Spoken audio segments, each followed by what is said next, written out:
Resmi cerai dari Dena Devanka, Jonathan Frizzy wajib nafkahi anak 30 juta rupiah setiap bulan. Jonathan Frizzy akhirnya resmi bercerai dari Dena Devanka. Selain itu, pria yang kerap disapa Ijong ini wajib membayar biaya hadana atau nafkah anak setiap bulannya.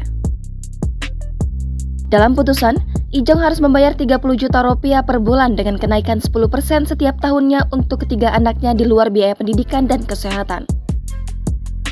Di sisi lain, pihak Jonathan Frizzy keberatan atas putusan Majelis Hakim Pengadilan Agama Jakarta Selatan.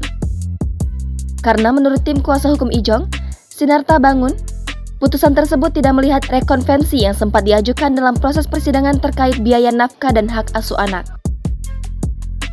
Sebagai informasi, Jonathan Frizzy menikahi Dena Devanka pada 27 Mei 2012 silam.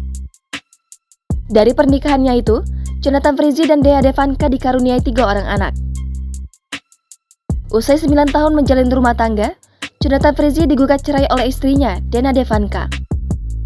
Usai isu perselingkuhan dan KDRT santer terdengar menjadi permasalahan keretakan hubungan rumah tangga keduanya. Gugatan cerai itu telah terdaftar di Pengadilan Agama Jakarta Selatan pada 30 Agustus 2021. Selain itu, keduanya juga sempat saling lapor di Polres Jakarta Selatan sebelum memutuskan untuk saling berdamai. Laporan mereka sama, yakni terkait kasus kekerasan dalam rumah tangga atau KDRT.